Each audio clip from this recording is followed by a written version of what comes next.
সৃষ্টি স্রষ্টা যা কিছু দেখছি তাই ঈশ্বর। আপনি কি কখনো ভেবে দেখেছেন ঈশ্বর কি সত্যিই আলাদা কোথাও আছেন, নাকি এই যে আপনি যা কিছু দেখছেন, শুনছেন, অনুভব করছেন, এই সব কিছুই যদি ঈশ্বরের প্রকাশ হয়? আজকের ভিডিওতে আমরা খুব সহজ ও স্পষ্ট ভাষায় একটি গভীর ধারণা বুঝব। সৃষ্টি স্রষ্টা অর্থাৎ যা কিছু আছে তাই ঈশ্বর। ঈশ্বর আলাদা কোনো ব্যক্তি বা দূরের কোনো সত্তা নন। ঈশ্বর হলেন এই অস্তিত্ব নিজেই। এই ভিডিও শেষে আপনি পরিষ্কারভাবে বুঝতে পারবেন এই ধারণার মানে কি, এর যুক্তি কোথায়, এটি ধর্মের বিরুদ্ধে কিনা, এবং এটি আপনার জীবনকে কিভাবে নতুনভাবে দেখতে শেখাতে পারে। চলুন ধাপে ধাপে শুরু করি। প্রথমে আমরা সাধারণ ধারণাটা দেখি। বেশিরভাগ মানুষ ভাবে ঈশ্বর আগে ছিলেন, তারপর তিনি এই পৃথিবী, আকাশ, মানুষ, প্রাণী সব কিছু সৃষ্টি করেছেন। অর্থাৎ স্রষ্টা আলাদা, সৃষ্টি আলাদা। কিন্তু সৃষ্টি স্রষ্টা ধারণা বলে এই আলাদা করাটাই ভুল। কারণ প্রশ্ন আসে, যদি ঈশ্বর সব কিছুর উৎস হন, তাহলে তার বাইরে কিছু কিভাবে থাকতে পারে? আর যদি তার বাইরে কিছু না থাকে, তাহলে যা কিছু আছে সেটাই ঈশ্বর। এটা বুঝতে একটি সহজ উদাহরণ ধরি।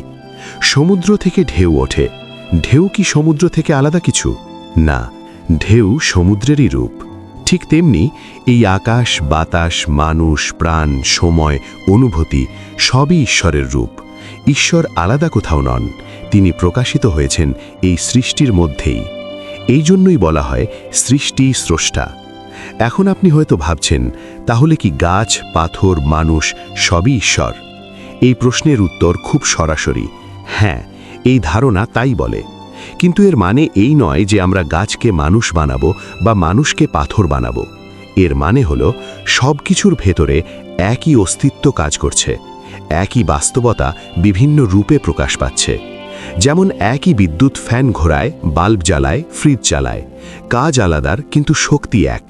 ঠিক তেমনি একই অস্তিত্ব গাছ হয়ে প্রকাশ পাচ্ছে, মানুষ হয়ে প্রকাশ পাচ্ছে, নদী হয়ে প্রকাশ পাচ্ছে, আপনার চিন্তা হয়ে প্রকাশ পাচ্ছে। এই অস্তিত্বকেই এই দর্শন ঈশ্বর বলে। এখন আসি যুক্তির দিকে। যদি বলেন ঈশ্বর আলাদা একজন সত্তা যিনি এই বিশ্ব সৃষ্টি করেছেন, তাহলে প্রশ্ন আসে, ঈশ্বর নিজে কোথা থেকে এলেন? যদি বলেন তিনি চিরন্তন, তাহলে প্রশ্ন আসে, বিশ্ব কেন চিরন্তন হতে পারে না? যদি বলেন বিশ্ব সৃষ্টি হয়েছে কিন্তু ঈশ্বর সৃষ্টি হননি, তাহলে আপনি এক জায়গায় নিয়ম ভাঙছেন। কিন্তু যদি বলেন বিশ্বই চিরন্তন বাস্তবতা, বিশ্বই মৌলিক অস্তিত্ব, বিশ্বই ঈশ্বর, তাহলে আলাদা স্রষ্টা দরকার পড়ে না। এই জন্য অনেক দার্শনিক বলেছেন ঈশ্বর বিশ্ব থেকে আলাদা নন, ঈশ্বর হলেন বিশ্ব নিজেই। এখন আসি ধর্মের দিক থেকে। অনেকে ভাবে এই কথা বললে ঈশ্বরকে অস্বীকার করা হয়, কিন্তু আসলে এটা ঈশ্বরকে অস্বীকার নয়, বরং ঈশ্বরকে আরও গভীরভাবে দেখা। উপনিষদ বলে তত্ত্বম আসি, মানে তুমি সেই সত্য, মানে ঈশ্বর তোমার বাইরের কেউ নন, তিনি তোমার মধ্যেই আছেন। সুফিরা বলেন আমি যাকে খুঁজছিলাম আমি নিজেই সে, মানে ঈশ্বর বাইরে নয়, ভেতরেই। বাউলরা বলেন মানুষ ভুজলে সোনার মানুষ হবি, মানে ঈশ্বর মানুষেই প্রকাশিত। এই সব কথার মূল অর্থ একটাই, ঈশ্বর আলাদা কোনো সত্তা নন, ঈশ্বর হলেন এই অস্তিত্বের ভেতরের সত্য। এখন আসি বিজ্ঞানের দিকে। আধুনিক বিজ্ঞান বলছে এই বিশ্ব আসলে শক্তির বিভিন্ন রূপ। কঠিন বস্তু বলে কিছু নেই, সবই শক্তির কম্পন। মানুষ, গাছ, পাথর, আলো সব একই শক্তির প্রকাশ। তাহলে প্রশ্ন আসে, যদি সব কিছু একই মৌলিক বাস্তবতার প্রকাশ হয়, তাহলে ঈশ্বরকে সেই বাস্তবতা বলা যায় না কেন? বিজ্ঞান ঈশ্বর শব্দ ব্যবহার করে না, কিন্তু সে বলে বাস্তবতার পেছনে একটি গভীর ঐক্য আছে। সৃষ্টি স্রষ্টা ধারণা বলে সেই ঐক্যই ঈশ্বর। এখন সবচেয়ে গুরুত্বপূর্ণ প্রশ্নে আসি। যদি সব কিছু ঈশ্বর হয়, তাহলে দুঃখ, কষ্ট, অন্যায়, মৃত্যু এগুলোও কি ঈশ্বর? এই প্রশ্ন ভয়ঙ্কর মনে হলেও এর উত্তর পরিষ্কারভাবে বুঝতে হবে। এই দর্শন বলে না অন্যায় ভালো, কষ্ট ঠিক, অপরাধ সঠিক। এই দর্শন বলে বাস্তবতা ভালো মন্দের চেয়েও বড়। যেমন আগুন রান্না করে আবার পুড়িয়েও দেয়, কিন্তু আগুন ভালো বা খারাপ নয়, আগুন আগুন। ঠিক তেমনি বাস্তবতা তার নিয়মে চলে। আমরা মানুষ হিসাবে কিছু ঘটনাকে ভালো বলি, কিছু ঘটনাকে খারাপ বলি, কারণ আমরা সুখ পাই বা কষ্ট পাই। কিন্তু অস্তিত্ব নিজে নৈতিক বিচার করে না, সে শুধু ঘটে। তবে এর মানে এই নয় যে আমরা চুপ থাকব, বরং উল্টো।